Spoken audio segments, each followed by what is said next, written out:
중국이 최근 서해 내한중 잠정조치 수역에 무단으로 대형 철골 구조물을 설치한 사실이 포착돼 논란이 일고 있습니다. 잠정조치 수역은 한중 간 배타적 경제수역이 겹쳐 바다의 국경선인 경계선 획정을 유보해둔 민감지역으로 어업 행위를 제외한 시설물 설치나 지하자원 개발 등이 금지돼 있습니다. 12.3 비상계엄 이후 한국 내 정치 혼란이 커지는 틈을 타 구조물 알박기에 나선 것은 향후 중국이 서해에 대한 영유권을 주장하기 위한 의도란 관측이 나옵니다. 이에 대해 한국은 더 큰 그림을 그리며 중국을 압박하는 형태로 상황을 이끌어 눈길을 끌고 있습니다. 이 내용 좀 더 자세히 알아보도록 하겠습니다. 알려져 있다시피 서해에는 한국과 중국의 배타적 경제수역이 중첩돼 있습니다. 유엔해양법 협약에 따르면 각국은 영해 바깥쪽으로 영해 기준선에서 200해리 이내의 이의지를 설정할 수 있지만 양국이 주장하는 이의지는 약 73,000제곱킬로미터 더 겹치는 상황입니다. 이에 2001년 양국은 이의지 경계를 확정하기 전까지 일단 잠정조치 수역을 설정하고 이 해역에서는 어업 이외에는 모든 시설 설치 및 해저 자원 개발을 금지하기로 합의한 바 있습니다. 그럼에도 해당 수역을 둘러싼 양국 간 불협화음은 잠잠할 만하면 불거져 왔습니다. 특히 중국은 지난 2022년 4월 이곳에 콘크리트 구조물을 무단 설치했는데 당시 한국 정부의 반발에도 어업 보조시설이라며 강행했습니다. 이후 지난해 4월 다시 철골 구조물 2개를 설치한 뒤 한국 정부의 강한 항의를 받고 주춤하는 듯 보였지만 12월 들어 추가로 1개를 더 설치해버렸습니다. 중국은 그간 주변 정세에 있어 힘의 공백이 발생한 경우 이를 적극 이용하는 듯한 모습을 보여왔습니다. 때문에 한국이 계엄령 사태 이후 정치적 혼란으로 대응력이 약화된 틈을 노려 서해 해역에 대한 영향력 확장에 나선 게 아니냐는 우려가 제기되고 있습니다. 중국의 서해 한중 PMZ 내에서의 이딴 대규모 구조물 설치와 지속적인 조사선 파견은 남중국해 영유권 분쟁에서 나타난 살라미 전술 및 양배추 전략과 흡사한 것으로 분석됩니다. 여기서 살라미 전술이란 소규모 조치를 조금씩 축적해 최종 목표인 해상 영유권 장악을 달성하는 것이고 양배추 전략은 해역을 겹겹이 둘러싸 점진적으로 지배력을 확대하는 것을 의미합니다. 실제로 중국은 남중국해 문제에 있어서 시간을 두고 단계적으로 장악력을 확대해왔습니다. 지난 2013년 무렵부터 스프래틀리 군도 주변에서 인공섬 건설에 착수하기 시작하더니 2015년에는 사실상의 군사 요충지로 변모시켰습니다. 이 과정에서 초기에는 민간 어선과 해경만 동원해 접근을 차단하더니 추후에는 해군까지 동원해 해역을 포위한 뒤 시설을 확장했습니다. 서해에서도 이와 유사하게 구조물 설치, 해양 조사 확대 등을 점진적으로 추진하는 한편 해경과 민간 어선을 겹겹이 배치해 영향력 확장을 노리고 있다는 지적이 나오는 배경입니다. 한국 정부는 중국이 당장 서해 수역에 총 12기의 구조물을 설치할 계획인 것으로 파악하고 있습니다. 중국 측은 어업 보조시설이기 때문에 문제가 없다는 입장인 것으로 알려졌지만 양국 간 합의는 물론 국제사회 규정에 저촉되는 행위입니다. 무엇보다 구조물 숫자를 늘려나간 뒤 향후 이를 근거로 힘을 앞세워 자신들의 수역으로 기정사실화하려들 가능성을 배제할 수 없습니다. 중국이 서해를 노리는 것은 더 많은 부존 자원을 얻기 위해서만은 아닙니다. 마오쩌둥은 6.25 때 한반도로 중공군 파병을 결정했던 명분으로 입술이 사라지면 이가 시리다는 뜻의 순망치 한을 거론한 바 있습니다. 중국에게 있어 서해는 베이징으로 진입하는 앞마당입니다.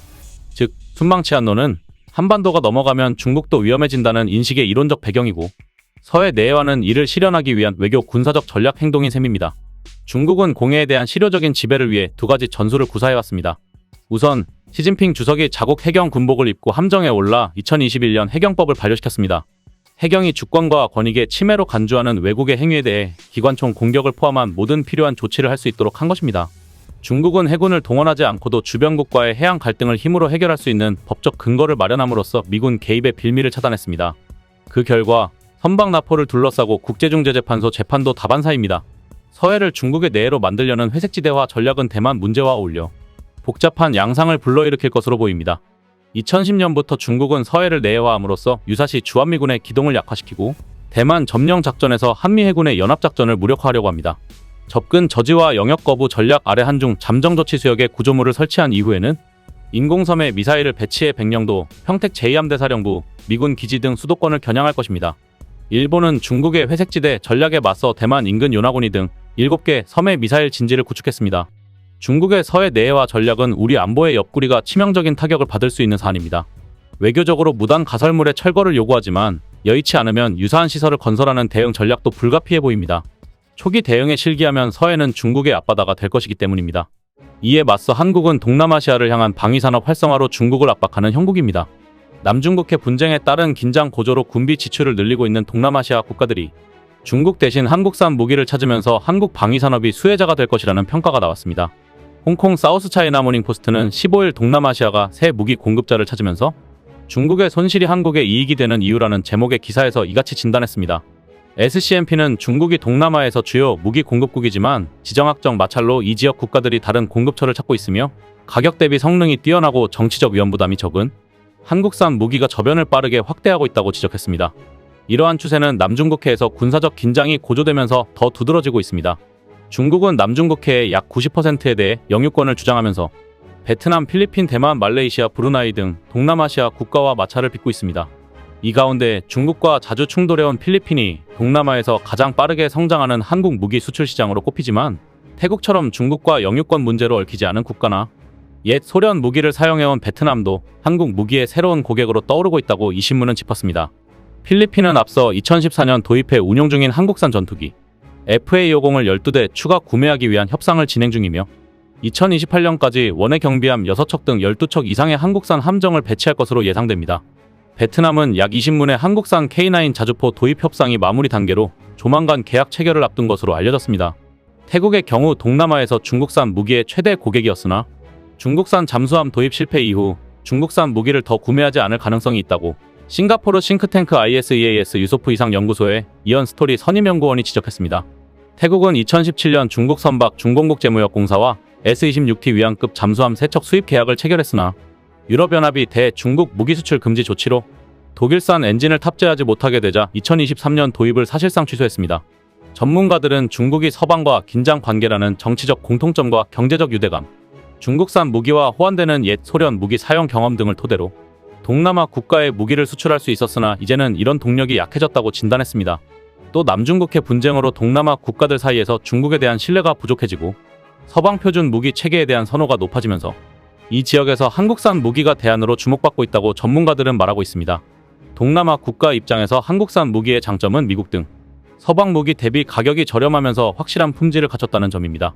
하와이 호놀룰루 소재 데니얼 K 이노우의 아시아태평양 안보연구센터의 라미 김 교수는 한국 무기는 훌륭한 품질과 미국 및 서방산 대비 경제성, 전달 효율성 면에서 두각을 나타냈다며 지정학적 긴장으로 무기 수요가 증가하는 동남아에서 한국이 무기 공급국으로서 더 큰 역할을 하게 될 것이라고 말했습니다. 한국이 동남아의 지정학적 이슈와 거의 무관하다는 점도 큰 매력 요소입니다. 미국, 중국, 러시아에서 무기를 구입하는 것은 지정학적 긴장을 높일 수 있지만 한국산 무기는 그러한 위험에서 비교적 자유롭다는 것입니다. 싱가포르 난양공대 라자라트남 국제연구원의 콜린 코 선임연구원은 한국 무기가 동남아에서 지니는 매력이 역사적, 정치적 짐을 가지고 있지 않다는 점에서 오는 정치적 신뢰라고 지목했습니다. 코 연구원은 동남아시아에서는 아무도 한국을 위협으로 여기지 않는다며 또한 한국 문화에는 상당한 포용성이 있다. 그러한 소프트 파워는 한국이 동남아에서 정치적, 경제적 합의는 물론 군사적 합의를 추진하는 데 매우 유용한 수단이라고 말했습니다. 미국 싱크탱크 랜드 연구소의 선임 연구원인 티마시이스도 동남아 국가들의 한국과의 무기 거래 관계는 중국이나 미국과 협력하는 것에 비해 정치적 위험이 적다며 동남아에서 한국은 중국과 미국 간의 긴장을 이용할 수 있는 유리한 입장에 있다고 말했습니다. 조심해라 중국아. 한국은 너희들이 땅 따먹게 할 정도로 막대할 수 있는 국가가 아니다. 이상 시온TV였습니다.